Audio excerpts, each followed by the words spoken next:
Hi everyone, my name's Christy.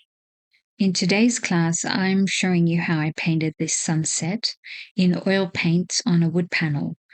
This painting was done largely alla prima, which is also known as a direct painting technique, meaning it was done in a single layer, wet in wet.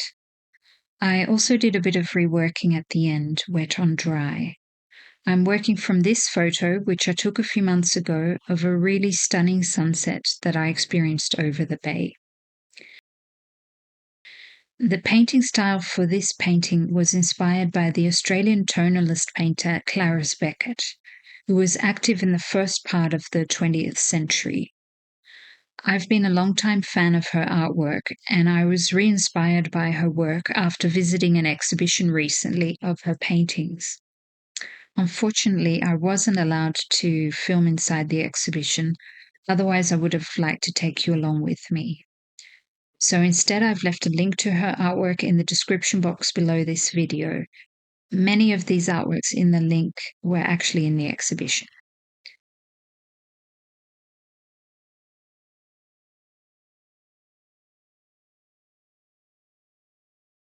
I've just prepared the wood panel for this painting with several thin layers of pink acrylic paint.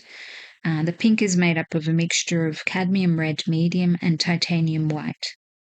Below is a layer of white acrylic gesso, which I've applied really thickly with a palette knife and I've then sanded down. From what I could make out in the exhibition, Clarice Beckett tended to paint on a white ground or gesso, and some paintings actually appear to be done on a light brown surface, which may have been the natural color of the cardboard panel that she was painting on. She could have been painting directly on the panel without any ground layer. I've chosen a lightly colored ground so that there's no chance of any white showing through my brushwork.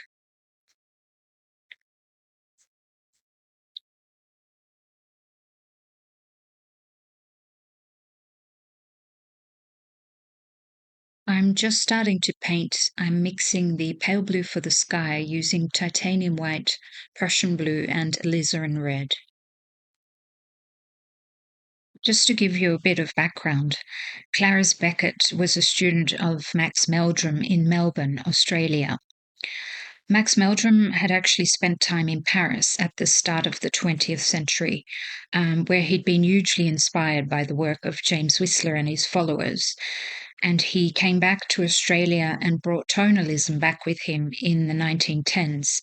He started up his own school of tonalism in Melbourne, and Clarice today is considered one of his most successful and admired students of the tonalist style. Apparently, Meldrum taught his students to paint directly onto the canvas or board without using any preparatory drawing or underpainting. So that's what I'm doing also, except that I did plot in the horizon line using a pastel pencil just to start with, because I'm notoriously bad at painting straight lines otherwise.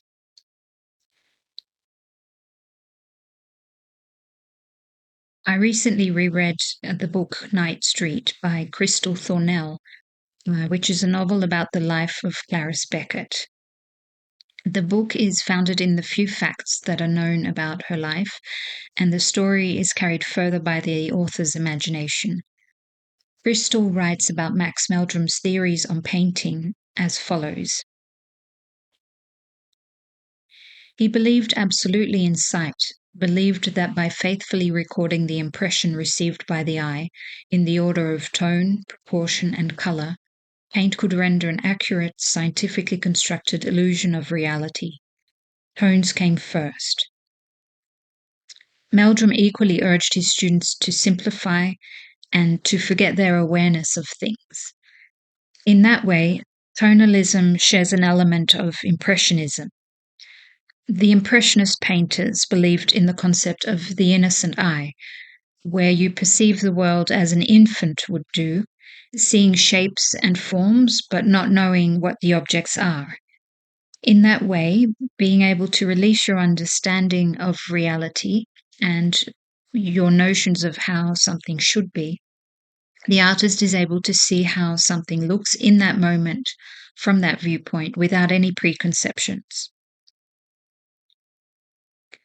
For this dark brown that I'm applying here, I've used a mixture of raw umber, Prussian blue, alizarin red, and a little bit of white.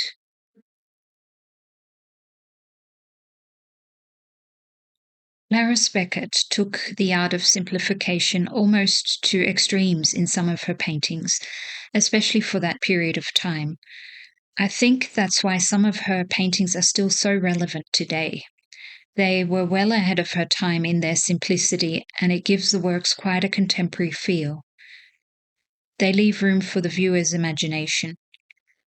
Beckett painted many twilight paintings. Crystal Thornell in her book describes one of them in this way.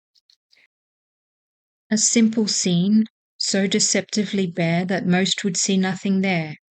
A curve of flat, open bay draped in dwindling radiance. The horizontal line, barely perceptible, joining the two blue-mauve masses of sky and gently undulating sea. Everything soft, softening.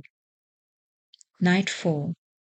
The borderland time, neither here nor there, when the world, though seen less exactly, is more fully felt. The hazy edges made this scene appear more malleable, liable to change. Let's take a look again at my photo reference. I took this photo last winter, but what initially held me back from painting it was the complexity of the clouds. It was really the knowledge that I would be simplifying the image in the manner of Clarice Beckett that gave me the confidence to tackle this subject. After applying the paint, I'm blending the edges to soften them and to simplify the contours a little bit also. I'm doing that as I work on each section of the painting, although I may not always show it here in the video. It's important to note that I'm painting from a photo on my computer with the benefit of time, but Clarice largely worked from life in the outdoors. She would have rushed to capture the colours and the tones before the light changed, which undoubtedly added to her need for simplicity. Make sure you check out her work. The link I've left in the description box below the video. Can I share a little bit of background information about tonalism? I did a bit of background reading while I was preparing and painting this artwork, and I came across some really interesting pieces of information. Tonalism was an artistic movement that seems to have been fathered by the American artist living in Europe at the time, James McNeill Whistler. He developed his own unique style of painting around the 1870s. He lived and worked mainly in London and Paris, and he also spent some time on commission in Venice. His artwork is said to have been influenced by several European Old Master painters. Personally, though, the greatest similarities I could see in his style were with his artist friend, the French artist Edouard Manet. The reason being they both rejected the Impressionist style of applying dashes of colour, and they developed a much flatter paint application, with an emphasis on tonal range and on harmony. Tone, for students who are unfamiliar, is simply the levels of light and shade represented in an artwork. James Whistler really focused on the formal qualities in his paintings, those being tone, line, and composition. He tended to use a limited and subdued colour palette. He rejected the more old-fashioned emphasis on narrative, mythology, and storytelling in his work. In fact, his motto became art for art's sake, meaning he was interested purely in the visual attraction of an image. The Impressionist movement was developing around the same time that Whistler was in Paris, and he was actually invited to hang his work in one of their exhibitions. Interestingly, though, he refused because he didn't want to be associated with the Impressionist style. Nonetheless, Whistler and the Impressionists had a lot of conceptual similarities, even if their methods were quite different. Like the Impressionists, Whistler focused on capturing the feeling and atmosphere of a landscape. and he wanted to present an impression of it rather than copying it perfectly with all its realistic detail. Whistler collected quite a few followers, young English and American artists who admired and emulated his work. These American artists returned to America and began their own tonal school in the 1880s. When Max Meldrum discovered Whistler's work in the early 20th century, he was late to the party. He returned to Australia and started his own tonal school in Melbourne in the 1910s, just as tonalism was drawing to an end in Europe and America.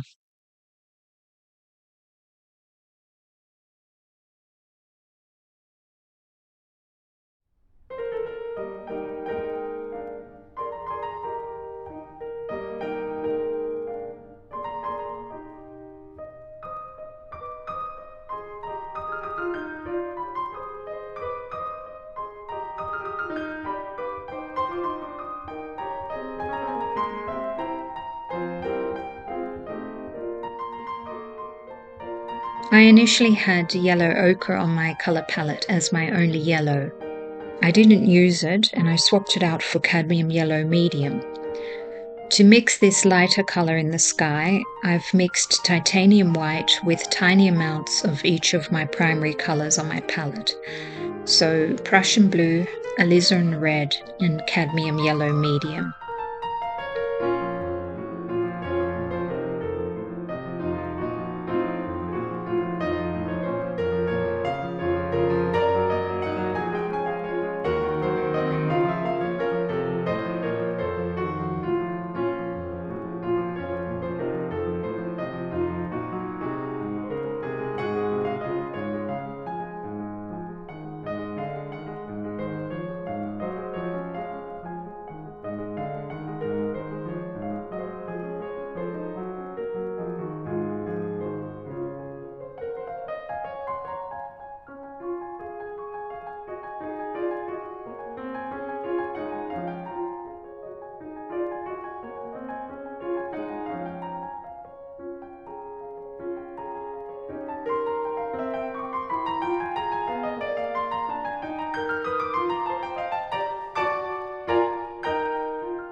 At this point, I'm adding one extra colour to the colour palette, which is cadmium red medium. The alizarin red that I already have on my palette, mixed with white, gives a really lovely pure baby pink. But that colour alone is too cool for this sunset scene, and I need the cadmium red to give me a bit more warmth.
Here I'm scraping away some of the light blue paint in the sky using a palette knife.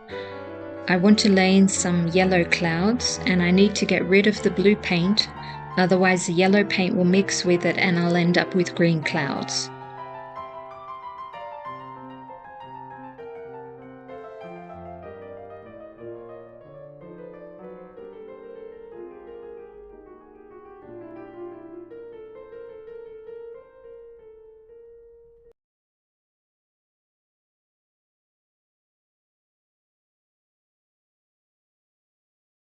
I'm just darkening some of my colors, correcting some of the tones that I laid in before.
At this point, I've been reassessing the painting, and for me the colours are way too soft. Clarice Beckett, in fact, often used a relatively pale colour palette, especially for her twilight paintings. Often her landscapes look like they were covered in a thin veil of mist, which may relate to where she lived and painted, around Beaumaris on the coast of Port Phillip Bay in Melbourne. But I think my colours look quite washed out, even by her standards, and certainly by my standards. I'm actually a colorist. So I'll set about injecting more colour into this painting, blending it into the wet paint. I'm going to add an extra colour to the palette to help me achieve slightly more colour intensity. The colour I'm adding is cobalt blue. I particularly want to add it to my paint mixtures for the bottom section of the sky, where the sky meets the water. Interestingly, I noticed in the exhibition of Clarice's work that she played with her colours once she had laid them down, mixing other colours into them wet in wet. That's exactly what I'm about to do now.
I've really enjoyed this process of working back into the wet paint, adding more colour.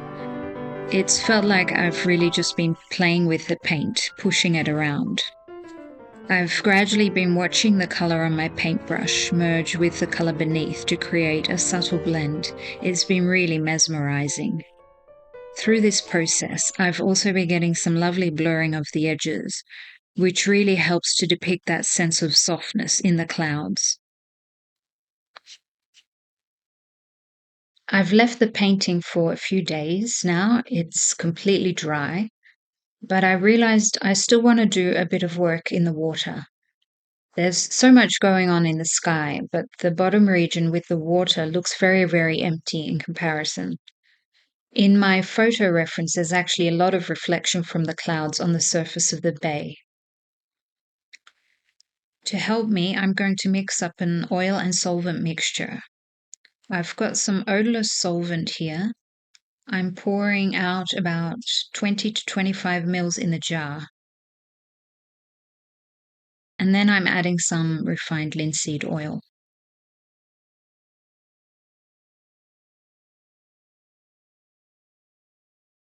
I'm adding 10 drops, which is the equivalent of half a mil.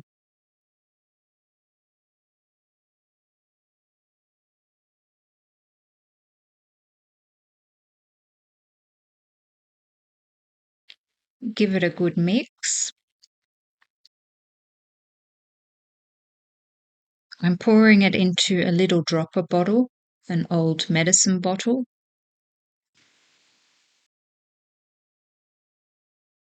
So that's roughly a 2% solution.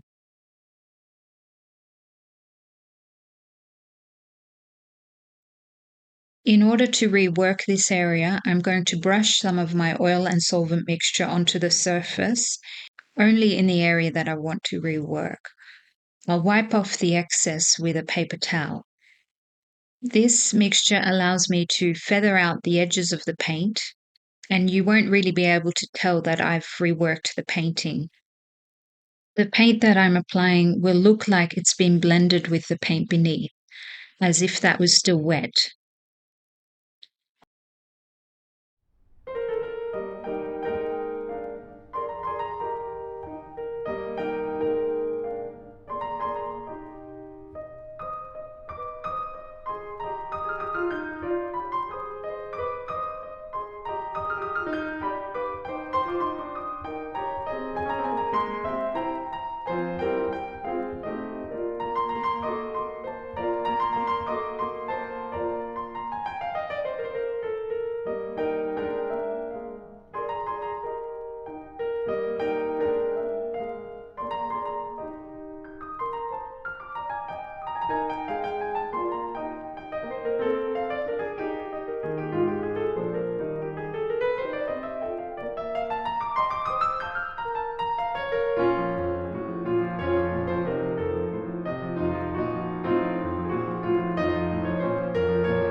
I've left the painting for a while.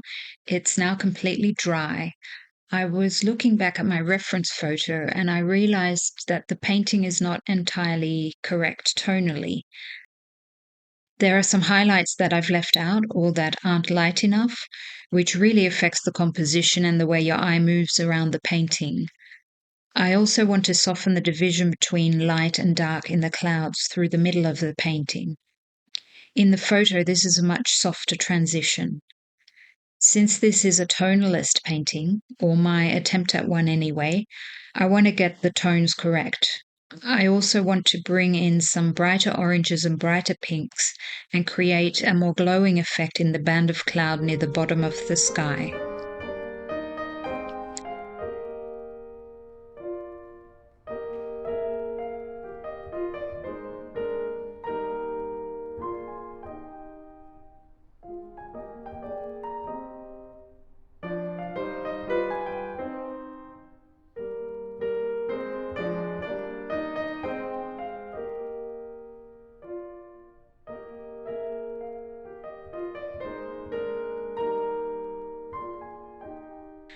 Just as I did before, I will brush a little of the 2% oil and solvent mixture on the areas that I want to rework. I've dropped a bit of the mixture onto a jam jar lid, and I'll wipe the excess from the surface with a paper towel.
Here I'm brushing on a mixture of titanium white and cadmium red with a little bit of alizarin red.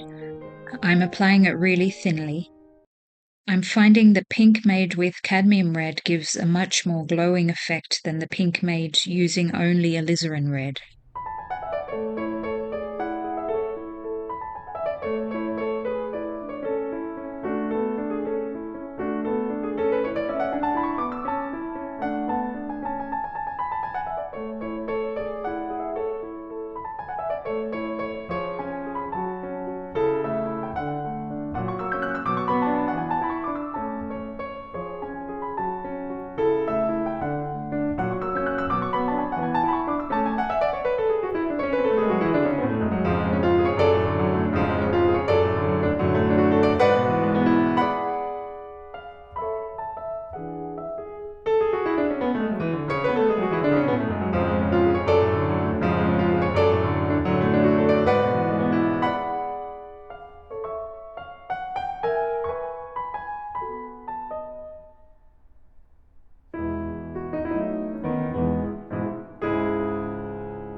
I'm now calling this work finished. I'm really quite happy with it. It doesn't really look like a Clarice Beckett painting. It doesn't have the beautiful simplicity of her work, but it was certainly inspired by her. It's also quite different to what I normally do. I've used slightly softer colours than I normally would have, and I've used softer, more blended brush marks. This in combination has really helped to create the soft feel of the clouds. I think if my colours had been any brighter, the painting might have become quite garish and kitsch, which is always a big risk when you're using lots of pinks, mauves, and blues together. Clarice herself used a fairly pale colour palette for many of her twilight paintings. When your palette is generally quite pale, it also allows you to highlight an area of brighter colour, as I've done here with the glowing pink cloud band. And I've also seen that strategy used in Clarice's twilight works. I really hope you've enjoyed watching and that you've learned something. Let me know in the comments what was your biggest takeaway. I've certainly learnt so much.